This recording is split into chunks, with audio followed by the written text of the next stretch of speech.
गा भी ही गाओ, पीछे से हम गा दे। शुरुआत आप ही कीजिए। अरे पगली,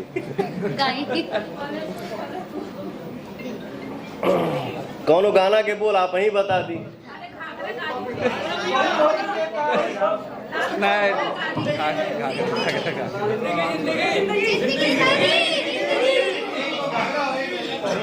देखो क्या है ना, देखिए क्या है, आज सारेगामा का जो भी टीम यहाँ बैठे हैं, हम लोग जितने कलाकार हैं, आर्टिस्ट हैं, आज हम लोगों के लिए बहुत बड़ी खुशी की दिन है।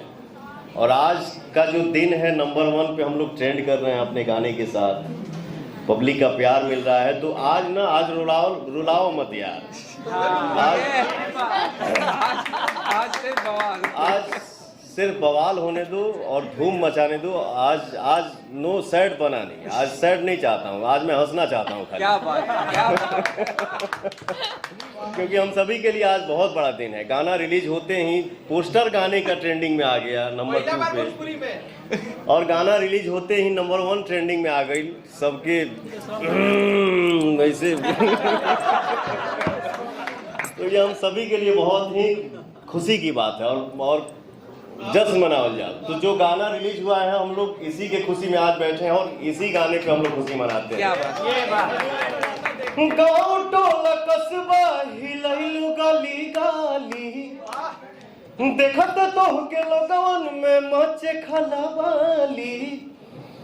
गाँव टोला कस्बा हिलैलु गली गाली, देखत तोहके लोगवन में मचे खलबाली। भाईल बवाल हो बनल अगरा, कइले बा कमाल, कइले बा कमाल हमर लाल घघरा, कइले बा कमाल हमर लाल घघरा, कइले बा कमाल